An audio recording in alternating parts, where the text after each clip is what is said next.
ಇತ್ತೀಚಿನ ಸಂಚಿಕೆಗಳನ್ನು ಜಾಹೀರಾತಿನ ಕಿರಿಕಿರಿ ಇಲ್ಲದೆ ನೋಡಿ.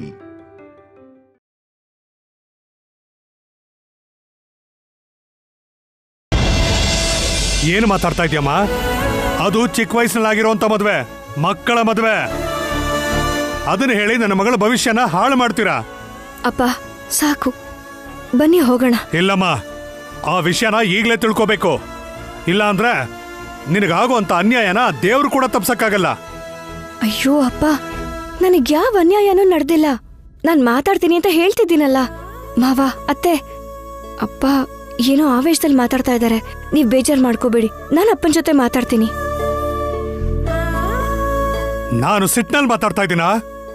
ಅಪ್ಪ ದಯವಿಟ್ಟು ಬನ್ನಿ, ನಾನು ಹೇಳ್ತೀನಿ. ಬನ್ನಿ ಅಪ್ಪ ಇಲ್ಲಿ.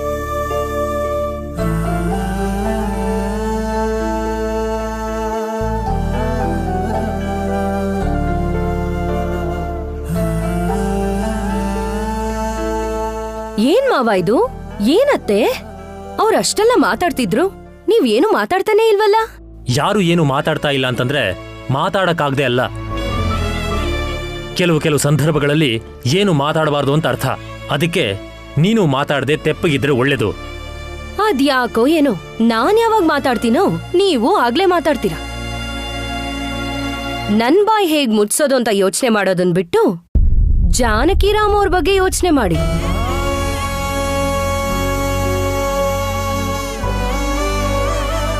ಚಿಕ್ಕಪ್ಪ ಬಡ ಕುಟುಂಬದವರು ಏನೇ ಆದ್ರೂ ಬಾಯಿ ಮುಚ್ಕೊಂಡಿರ್ತಾರೆ ಅನ್ಕೊಂಡಿದ್ನೆ ಹೊರತು, ಮಗಳಿಗೆ ಅನ್ಯಾಯ ಆಗ್ತಿದೆ ಅಂತ ಗೊತ್ತಾಗ್ತಿದ್ದ ಹಾಗೆ ಮಾವನ್ ಈ ತರ ಎದುರು ಮಾತಾಡ್ತಾರೆ ಅಂತ ಅನ್ಕೊಂಡಿರ್ಲಿಲ್ಲ. ವೈದೇಹಿಗೆ ಏನಾದ್ರೂ ಅನ್ಯಾಯ ಆದ್ರೆ ಅವ್ರು ಸುಮ್ನೆ ಇರಲ್ಲ.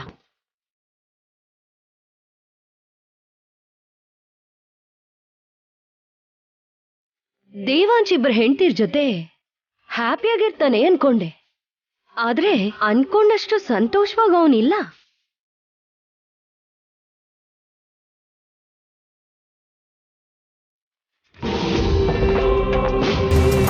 ಅದ್ರಿಂದ ಮಾವ ಈ ವಿಷಯನ ತುಂಬಾ ಎಳೆದಾಡ್ದೆ. ಆದಷ್ಟು ಬೇಗ ಇದಕ್ಕೆ ಸೊಲ್ಯೂಷನ್ನ ಹುಡುಕಿ.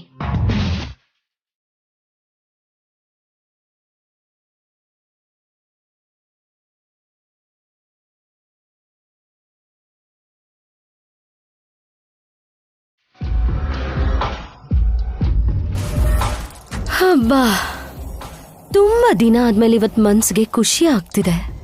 ಇವತ್ತೇ ಹೀಗಿದೆ ಅಂದ್ರೆ ನಾಳೆ ಗುರುಗಳು ಬಂದು ಸೊಲ್ಯೂಷನ್ ಕೊಟ್ಮೇಲೆ ಪರಿಸ್ಥಿತಿ ಇನ್ನೆಷ್ಟು ಹದಗೆಡುತ್ತೋ ನೋಡೋಣ.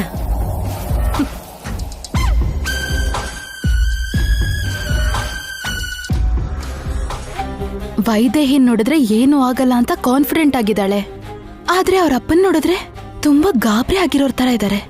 ಆದ್ರೆ ಯಾರ್ ಏನೇ ಹೇಳಿದ್ರು ಆ ಆಸ್ತಿನ ಮತ್ತೆ ದೇವಾಂಶ್ನ ನನ್ ಸ್ವಂತ ಮಾಡ್ಕೊಳ್ಳೋದ್ರಿಂದ ಯಾರು ತಡೆಯೋದಿಕ್ಕಾಗಲ್ಲ. ಬನ್ನಿ ಅಪ್ಪ. ಏನಮ್ಮ ಇದು? ಇಷ್ಟೆಲ್ಲ ನಡೀತಾ ಇದ್ರು ಒಂದು ಮಾತನ್ನು ಕೂಡ ನನಗೆ ಹೇಳಿರಲಿಲ್ಲ. ಅಲ್ಲ, ಮಾತಾಡ್ತಾ ಇದ್ರೆ ನಾನು ಕರ್ಕೊಂಡ್ ಬಂದ್ಬಿಟ್ಟಿಯಲ್ಲ. ತುಂಬಾನೇ ಅನ್ಯಾಯ ಆಗಿದೆ. ಅಪ್ಪ, ನಾನು ಹೇಳೋದನ್ನ ಸಮಾಧಾನವಾಗಿ ಕೇಳಿ. ಆ ಹುಡುಗಿ ನಿಜವಾದ ಸೋದರ ಸೊಸೆ ಅಲ್ಲ.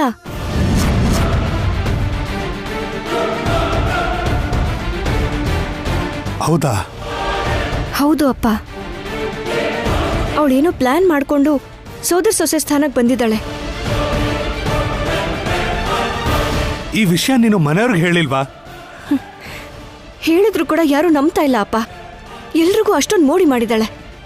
ನನ್ ಕೆಲವೊಂದು ಆಧಾರಗಳು ಸಿಕ್ಕಿದ್ರು ಎಲ್ರಿಗೂ ತೋರಿಸೋ ಅಷ್ಟೊತ್ತಿಗೆ ನನ್ನ ಕೈಯಲ್ಲಿ ಇಲ್ದಿರೋ ಹಾಗಾಗ್ತಿದೆ. ಮತ್ತೀಗ ಹೇಗಮ್ಮ? ಏನಾಗಲ್ಲ ಅಪ್ಪ. ನಾಳೆ ಗುರುಗಳು ಪರಿಹಾರ ಕೊಡ್ತೀನಿ ಅಂತ ಹೇಳಿದಾರಲ್ಲ, ಅವ್ರು ಏನ್ ಹೇಳಿದ್ರು ನಿಜಾನೇ ಹೇಳ್ತಾರಲ್ವಾ. ಅಂದಮೇಲೆ ನಾನ್ ನಿಜಾನೇ ಆಗಿರೋದ್ರಿಂದ ನನ್ ಬಗ್ಗೆನೇ ಹೇಳ್ತಾರೆ. ಅವಳ ಪರ ವಹಿಸ್ಕೊಂಡು ಅವ್ರು ಮಾತಾಡೋದೇ ಇಲ್ಲ. ಏನೋ ಅಮ್ಮ, ನನಗಂತೂ ತುಂಬಾ ಭಯ ಆಗ್ತಿದೆ. ಅಪ್ಪ, ಯಾವ ಭಯನೂ ಇಲ್ಲ. ಅಷ್ಟಕ್ಕೂ ಭಯ ಪಡ್ಬೇಕಾಗಿರೋದ್ ನಾನೇ ಆರಾಮಾಗಿದ್ದೀನಿ ನೋಡಿದ್ರಲ್ಲ. ಅಪ್ಪ, ನನ್ ಮಾತನ್ನ ನಂಬಿ ಅಪ್ಪ. ಅತ್ತೆ ಮಾವನ್ ಜೊತೆಗೆ ಗಲಾಟೆ ಮಾಡ್ಕೊಳ್ಳೋದಕ್ಕೆ ಹೋಗ್ಬೇಡಿ.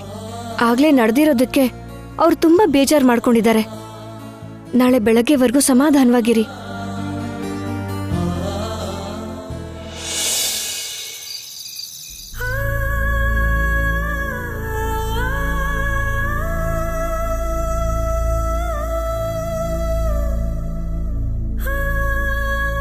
ಏನತ್ತೆ ತುಂಬಾ ಸೀರಿಯಸ್ ಆಗಿ ಯೋಚಿಸ್ತಿದಾರಲ್ಲ? ಓ, ಸೊಸೆ ಟೆನ್ಷನ್ ಜಾಸ್ತಿ ಆಗಿದೆ ಅನ್ಸುತ್ತೆ.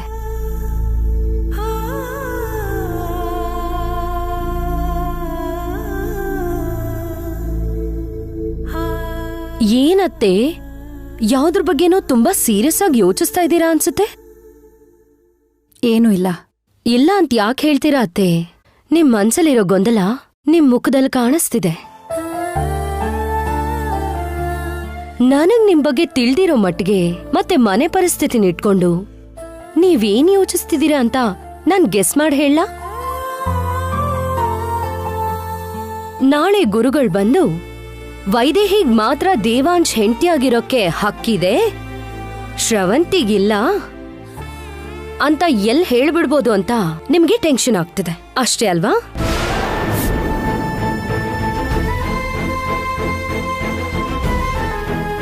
ಇದನ್ನೇ ಯೋಚಿಸ್ತಿದ್ದೀರಾ ಅಲ್ವಾ? ನನಗ್ ಗೊತ್ತು ಅತ್ತೆ, ನಿಮ್ ಮನೆ ಸೊಸೆಯಾಗಿ ಇಷ್ಟು ವರ್ಷ ಆಗಿದೆ. ಇಷ್ಟ ಮಾತ್ರ ನಿಮ್ ಬಗ್ಗೆ ನನಗ್ ಗೊತ್ತಿರಲ್ವಾ? ನಿಮಗ್ ಮೊದ್ಲಿಂದಾನು ವೈದೇಹಿ ಸೊಸೆಯಾಗಿ ಬರೋದು ನಿಮ್ಗಿಷ್ಟ ಇಲ್ಲ ಅತ್ತೆ. ಯಾಕೆ ಅಂದ್ರೆ ನಿಮ್ ವಂಶದ ಕುಡಿ ಒಬ್ಬ ಅನಾಥೆಗ್ ಹುಟ್ಟಬಾರ್ದು ಅಂತ.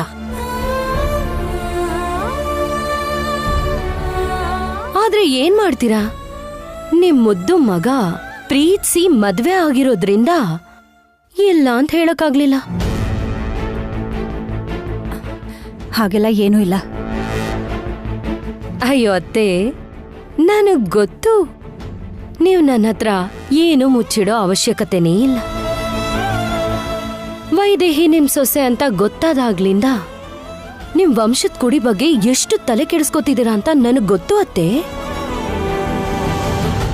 ಆ ನೋವಿಂದ ಹೊರಗ್ ಬರೋದಿಕ್ಕೆ ಎಷ್ಟು ದೇವ್ರಿಗೆ ನೀವು ಹರಕೆ ಹೊತ್ಕೊಂಡಿದ್ದೀರಾ ಅಂತಾನೂ ಗೊತ್ತು.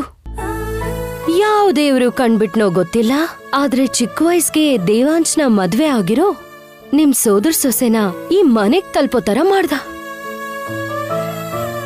ನೀವ್ ಆಸೆ ಪಡ್ತಿರೋ ಹಾಗೆ ಗುರುಗಳು ಶ್ರವಂತಿಗೂ ಕೂಡ ಹೆಂಡತಿ ಆಗಿರೋದಕ್ಕೆ ಹಕ್ಕಿದೆ ಅಂತ ಹೇಳಿದ್ರೆ ಯಾವ ನೋವು ಇರಲ್ಲ ಅತ್ತೆ.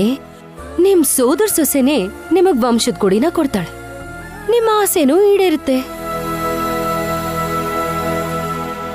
ಹಾಗೇನಾದ್ರೂ ಆಗ್ದೆ ಚಿಕ್ಕ ವಯಸ್ಸಿನಲ್ಲಿ ನಡೆದಿದ್ ಮದ್ವೆ ಬಾಲ್ಯ ವಿವಾಹ ಅದು ಲೆಕ್ಕಕ್ಕಿಲ್ಲ, ವೈದೇಹಿ ಮಾತ್ರನೇ ನಿಮ್ ಮನೆಗ್ ಸೊಸೆ ಅಂತ ಹೇಳಿದ್ರು ಅನ್ಕೊಳ್ಳಿ.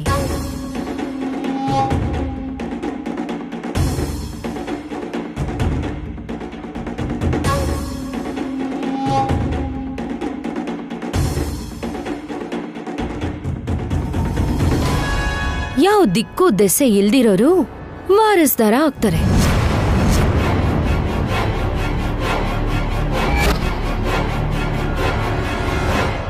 ನಾಳೆ ಏನಾದ್ರೂ ಫಂಕ್ಷನ್ ನಡೆದಾಗ ಜನ ಪ್ರಶ್ನೆಗಳು ಕೇಳಿದ್ರೆ ಅವ್ರಿಗೆ ನೀವು ಉತ್ತರ ಕೊಡಕ್ಕಾಗಲ್ಲ.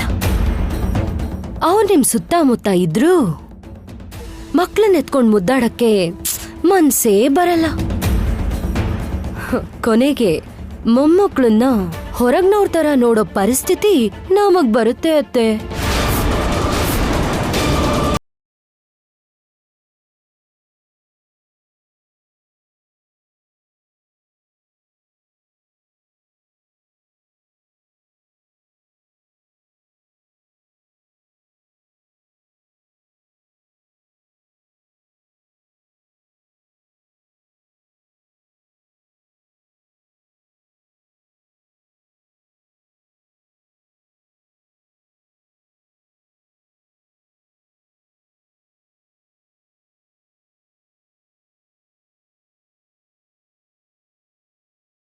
ಬಾರ್ದು, ಏನಾದ್ರೂ ಒಂದು ಮಾಡಲೇಬೇಕು.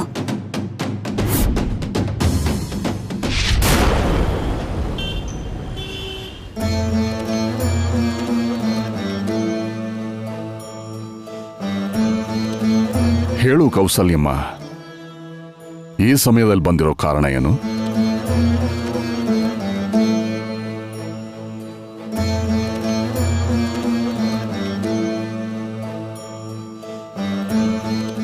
ನಮಸ್ಕಾರ ಗುರುಗಳೇ. ಪರಿಸ್ಥಿತಿ ನನ್ನ ಬರೋ ಹಾಗೆ ಮಾಡ್ಬಿಡ್ತು. ಏನಾಗಿದೆ ಕೌಸಲ್ಯಮ್ಮ? ಯಾಕಿಷ್ಟೊಂದು ಆತಂಕ? ನೀವು ತೋರಿಸ್ತೀನಿ ಅಂದ ಪರಿಹಾರದ ಬಗ್ಗೆನೇ ಗುರುಗಳೇ. ನನ್ನ ಮನೆ ಮರ್ಯಾದೆ ಪ್ರತಿಷ್ಠೆ ತಲೆ ತಲಾಂತರದಿಂದ ಬಂದಿರೋ ವಂಶದ ಬಗ್ಗೆ ನಿಮಗ್ ಗೊತ್ತೇ ಇದೆ ಅಲ್ವಾ? ಅಂತ ವಂಶಕ್ಕೆ ವಾರಸ್ದಾರನ್ ಕೊಡ್ಬೇಕು ಅಂದ್ರೆ ಹಿಂದೆ ಮುಂದೆ ಪ್ರತಿಯೊಂದು ಗೊತ್ತಿರೋಂತ ಒಳ್ಳೆ ಕುಟುಂಬದ ಹೆಣ್ಣಾಗಿದ್ರೆ ಚೆನ್ನಾಗಿರುತ್ತಲ್ವಾ? ಹೌದು. ಆದ್ರೆ ವೈದೇಹಿ ಹೊಟ್ಟೆಲ್ ಹುಟ್ಟೋ ಮಗುಗೆ ಒಳ್ಳೆ ಹೆಸರು ಸಿಗೋದು ಹಾಗಿರ್ಲಿ, ಲೆಕ್ಕಕ್ಕೂ ಇಡ್ತಾರೋ ಇಲ್ವೋ ಗೊತ್ತಿಲ್ಲ. ಅದೇ ನನ್ ಸೋದ್ರ ಸೊಸೆ ಶ್ರವಂತಿಯಿಂದ ವಂಶದ ಕುಡಿ ಸಿಕ್ಕಿದ್ರೆ ಹೆಸರಲ್ಲಾಗ್ಲಿ ರಕ್ತದಲ್ಲಾಗ್ಲಿ ನಮಗ್ ಬೇಕಾದಾಗೆ ಆಗತ್ತೆ. ಯಾವುದೇ ಕುಟುಂಬಕ್ಕಾಗ್ಲಿ ಇದಕ್ಕಿಂತ ಬೇರೆ ಇನ್ನೇನ್ ಬೇಕಾಗಿರತ್ತೆ ಹೇಳಿ? ಅದಕ್ಕೋಸ್ಕರ ಸ್ವಾರ್ಥ ಅಂತ ಅನ್ಸಿದ್ರು ನಮ್ ವಂಶದ ಗೌರವ ಮುಖ್ಯ ಆಗಿರೋದ್ರಿಂದ ನಾಳೆ ನೀವಾಡೋ ಮಾತಲ್ಲಿ ನಮ್ ಸೋದ್ರ ಸೊಸೆ ಶ್ರಾವಂತಿಯಿಂದನೇ ನಮ್ ವಂಶದ ಕುಡಿ ಚಿಗುರ್ಬೇಕು ಅಂತ ಹೇಳಿ.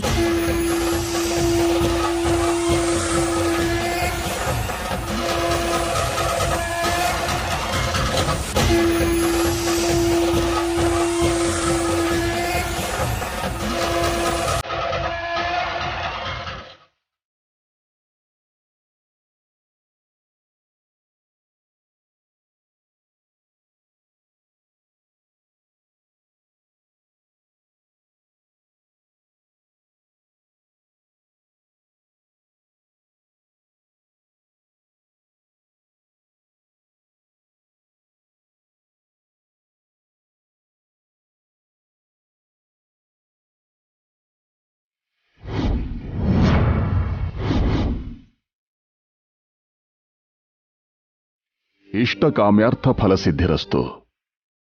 ನೀನು ಬೇಡ್ಕೊಂಡ ಹಾಗೆ ಆಗುತ್ತೆ ಕೌಸಲ್ಯಮ್ಮ.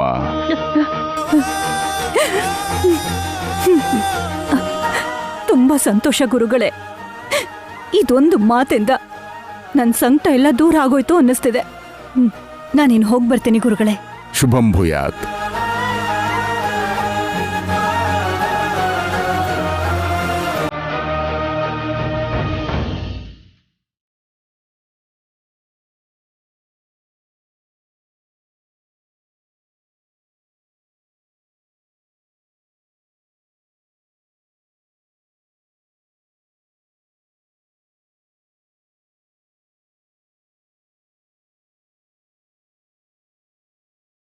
ಸೇವಕ, ಹೇಳಿ ಗುರುಗಳೇ. ನಾಳೆ ನಾನು ದಶರಥ ರಾಮಂಗೆ ಕೊಡ್ತೀನಿ ಎಂದಿದ್ದು ಪರಿಹಾರನ ಈ ಕಾಗದದ ಮೇಲೆ ಬರೆದಿದ್ದೀನಿ. ಬೆಳಿಗ್ಗೆ ನಿಮ್ಮಲ್ಲಿ ಯಾರಾದರೂ ಒಬ್ರು ಹೋಗಿ ಇದನ್ನ ಕೊಟ್ಟು ಬನ್ನಿ. ಆಗ್ಲಿ ಗುರುಗಳೇ.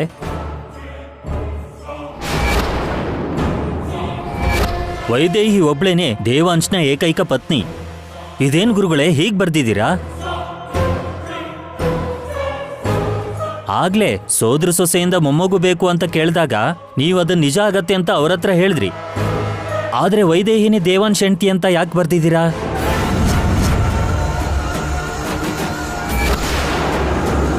ಆ ಪರಮೇಶ್ವರನು ಆವತ್ತು ಹಾಗೆ ಆಶೀರ್ವಾದ ಮಾಡಿದ್ದ. ಇಂದು ಹೀಗೆ ಬರ್ಸಿದ್ದಾನೆ. ಇದನ್ನೇ ದಶರಥ ರಾಮನಿಗೆ ಕೊಡಿ. ಅಂದ್ರೆ ಶ್ರಾವಂತಿಗೆ ನನ್ ಸೊಸೆ ಆಗೋ ಅರ್ಹತೆ ಇಲ್ವಾ? ಅಂದ್ರೆ ನಮ್ ಸೋದ್ರ ಸೊಸೆಯಿಂದ ನಮ್ ವಂಶ ಬೆಳೆಯಲ್ವಾ? ಒಬ್ಳ ಅನಾಥೆಯಿಂದ ನಮ್ ವಂಶ ಬೆಳಿಬೇಕಾ? ಹೀಗೇನ್ ಮಾಡ್ಲಿ? ಎಲ್ಲ ವಿಚಿತ್ರ ಅನಿಸ್ತಿದೆ ಗುರುಗಳೇ. ಅದ್ಯಾಕೋ ಆ ದೇವ್ರು ನಿಮ್ಮ ಹತ್ರ ಈ ವಿಚಿತ್ರವಾದ ಸಂದೇಶನ ಬರ್ಸಿದಾನೆ. ವೈದೇಹಿ ಮಾತ್ರನೇ ದೇವಾಂಶ್ ಹೆಂಡ್ತಿ ಅಂತ ಅವ್ರಿಗೆ ಪರಿಹಾರ ಕೊಡ್ತಿರ್ಬೇಕಾದ್ರೆ ಸೋದ್ರ ಸೊಸೆಯಿಂದ ಮೊಮ್ಮಕ್ಕಳಾಗೋದು ಅಸಾಧ್ಯ ಅಲ್ವಾ ಗುರುಗಳೇ? ಕೆಲವು ಸಾರಿ ಆ ಭಗವಂತನ ಸಂದೇಶಗಳು ಅರ್ಥ ಆಗೋದಿಲ್ಲ. ಹೇಗೆ ಏನು ಅಂತ ಪ್ರಶ್ನೆ ಮಾಡದೆ ಅವನನ್ನ ನಂಬಿ ಹೇಗೆ ಸಾಧ್ಯವಾಗುತ್ತೆ ಅನ್ನೋದನ್ನ ಎದುರು ನೋಡೋದೇ ನಮ್ಮ ಕೆಲಸ. ಗುರುಗಳು ಧ್ಯಾನ ಮಗ್ನರಾಗಿದ್ದಾರೆ. ಬರೋಕ್ಕಾಗ್ತಿಲ್ಲ ಅಂತ ಹೇಳಿ ಇದನ್ನ ಅವ್ರ ಕೈಗೆ ತಪ್ಪದೆ ಇದನ್ನ ಅವರಿಗೆ ತಲುಪಿಸ್ಬಿಡಿ. ಹಾಗೆ ಆಗ್ಲಿ ಗುರುಗಳೇ. ಏನು ಅರ್ಥನೇ ಆಗ್ತಾ ಇಲ್ಲ.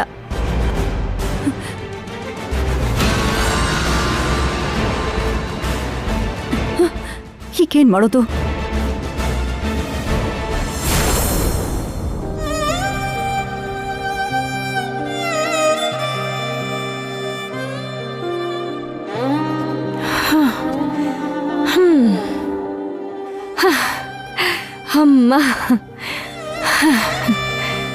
ಎಲ್ಲಿದ್ದೀರಾ? ನಿಮಗೋಸ್ಕರ ಮನೆ ಒಳಗೆ ಮನೆ ಹೊರಗೆ ಎಲ್ಲ ಕಡೆ ಹುಡುಕಿ ಮೆಟ್ಲು ಹೊತ್ಕೊಂಡು ಬರೋಷ್ಟೊತ್ತಿಗೆ ಸಾಕಾಗೋಯ್ತು. ಏನ್ ಮಾಡ್ತಿದ್ದೀರಾ ಇಲ್ಲಿ?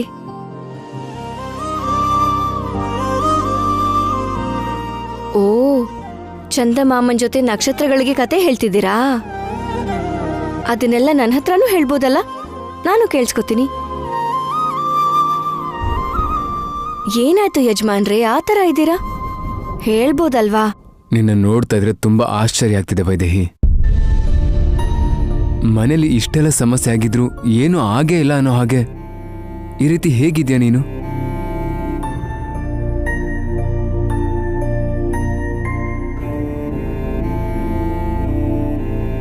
ಮಾವನು ಮನೆಗೆ ಬಂದು ಗಲಾಟೆ ಮಾಡಿದ್ರಲ್ವಾ?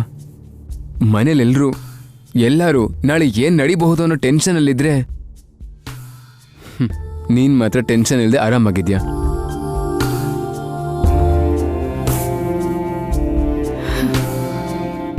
ಟೆನ್ಷನ್ ಯಾಕ್ರಿ? ನೀನ್ ಹೀಗೆ ಯಾವ ಟೆನ್ಷನ್ ಇಲ್ಲದೆ ಆರಾಮಾಗಿದ್ರೆ ನನಗೂ ಸಂತೋಷನೇ ವೈದೇಹಿ. ಆದ್ರೆ ಹೇಳ್ಬೇಕಂದ್ರೆ ಎಲ್ರಿಗಿಂತ ಜಾಸ್ತಿ ಟೆನ್ಷನ್ ಆಗ್ಬೇಕಿರೋದು ನಿನಗೆ ಅಲ್ವಾ? ಎಲ್ರಿಗಿಂತ ನೋವಾಗೋದು ನಿನಗೆ ಅಲ್ವಾ? ನಿಜಾನೇ. ಎಲ್ರಿಗಿಂತ ನಾನೇ ಜಾಸ್ತಿ ಬೇಜಾರ್ ಮಾಡ್ಕೋಬೇಕು. ಆದ್ರೆ ಇವಾಗ ನೀವ್ ಯಾವ್ದನ್ನ ಸಮಸ್ಯೆ ಅನ್ಕೊಂಡು ಹೆದರ್ಕೊಂಡಿದ್ದೀರೋ ಅದು ನಿಜವಾಗ್ಲೂ ಸಮಸ್ಯೆ ಆದಾಗ ತಾನೆ. ಆದ್ರೆ ಅದು ನಿಜವಾಗ್ಲೂ ಸಮಸ್ಯೆನೇ ಅಲ್ಲ. ಏನ್ ವೈದೇಹಿ ನೀನು ಇಷ್ಟು ದೊಡ್ಡ ಸಮಸ್ಯೆನೇ ಅಲ್ಲ ಅಂತ ಹೇಳ್ತಿದ್ಯಾ? ಯಾಕಂದ್ರೆ ಶ್ರವಂತಿ ಅಷ್ಟಕ್ಕೂ ನಿಮ್ ಸೋದರ ಸೊಸೆನೇ ಅಲ್ಲ ಅಂದ್ಮೇಲೆ ನಿಮಗೂ ಅವಳಿಗೂ ಚಿಕ್ಕ ವಯಸ್ಸಲ್ಲಿ ಮದ್ವೆ ಆಗಿರೋದಕ್ ಸಾಧ್ಯನೇ ಇಲ್ಲ. ನೀವಿದೆ ನಂಬಲ್ಲ ಅಂತ ಗೊತ್ತು, ಆದ್ರೆ ನಾನ್ ನಂಬ್ತಾ ಇದ್ದೀನಿ. ನಿಮ್ಗೆ ಪ್ರೂವ್ ಮಾಡಕ್ ಆಗದೆ ಹೋದ್ರು ನಾನ್ ನಂಬೋದಕ್ಕೆ ಬೇಕಾಗಿರೋ ಆಧಾರಗಳು ನನಗ್ ಸಿಕ್ಕಿದೆ. ಅದಕ್ಕೆ ನಾನ್ ಯಾವ ಟೆನ್ಷನ್ನು ಇಲ್ದೆ ಇಷ್ಟೊಂದು ಆರಾಮಾಗಿದ್ದೀನಿ. ನಿಮ್ಗೊಂದು ವಿಷಯ ಗೊತ್ತಾ? ನಾಳೆ ಗುರುಗಳು ಈ ಸಮಸ್ಯೆಗೆ ಒಂದ್ ಪರಿಹಾರನ ಕೊಡ್ತಾರೆ. ಅಂದ್ರೆ ಹೌದು, ಮಾವ ಮಾತಾಡ್ತಿರುವಾಗ ಕೇಳಿಸ್ಕೊಂಡೆ. ಗುರುಗಳು ಯಾವಾಗ್ಲೂ ನಿಜಾನೇ ಹೇಳೋದಲ್ವಾ, ನ್ಯಾಯನೇ ಮಾತಾಡ್ತಾರಲ್ವಾ. ಅಂದಮೇಲೆ ಅವ್ರು ನನ್ನ ಹೆಸರೇ ಹೇಳ್ತಾರೆ, ಆ ನಕಲಿ ಶ್ರವಂತಿ ಹೆಸರನ್ನ ಹೇಳೋದೇ ಇಲ್ಲ. ಅದಕ್ಕೆ ಆ ವಿಷಯದ ಬಗ್ಗೆ ಯೋಚನೆ ಮಾಡೋದನ್ನ ಮರೆತು ನೆಮ್ಮದಿಯಾಗಿರಿ. ನೋಡಿ, ಆ ಚಂದಮಾಮ ಎಷ್ಟು ಚೆನ್ನಾಗಿದೆ.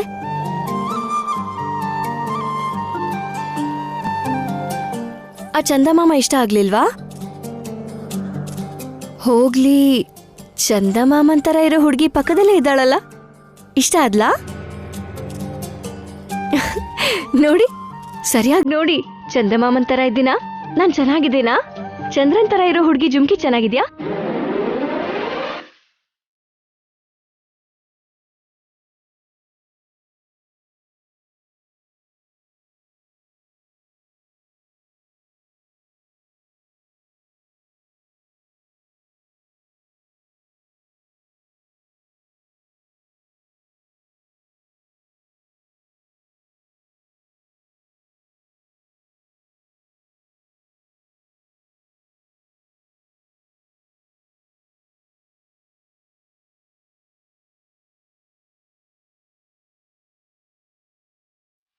ಇದು ಈ ತರ ನಗ್ತಾ ಇದ್ರೆ ನಿಮ್ ಮುಖ ಚೆನ್ನಾಗಿ ಕಾಣತ್ತೆ.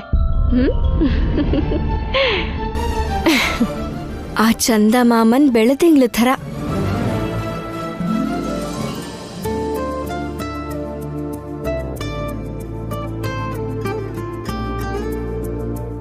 ಇವತ್ ಒಂದೇ ಒಂದಿನ ನನ್ ಮಾತ್ ಕೇಳಿ ಇದೇ ಥರ ಸಂತೋಷವಾಗಿದ್ಬಿಡಿ.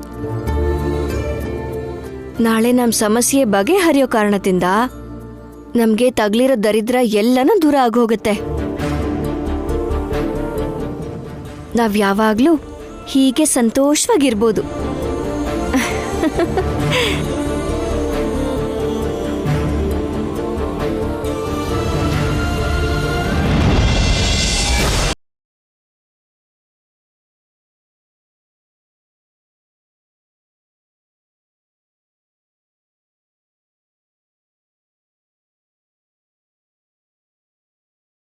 ಅಷ್ಟಕ್ಕೂ ವೈದೇಹಿ ಇಷ್ಟು ಕಾನ್ಫಿಡೆಂಟ್ ಆಗಿ ಹೇಗಿದ್ದಾಳೆ? ಆಗ್ಲೇ ನೋಡಿದ್ರೆ ನಂಗೆ ವಾರ್ನಿಂಗ್ ಕೊಟ್ಲು. ಈಗ ದೇವಾಂಶ್ ಹತ್ರ ಹೀಗೆಲ್ಲ ಹೇಳ್ತಿದ್ದಾಳೆ. ಡೌಟೇ ಇಲ್ಲ, ಇವಳಿಗೆ ಯಾವ್ದಾದ್ರು ಒಂದು ಸಾಕ್ಷಿ ಸಿಕ್ಕಿರತ್ತೆ. ಅದಕ್ಕೆ ನಾನೇನಾದ್ರೂ ಮಾಡ್ಲೇಬೇಕು.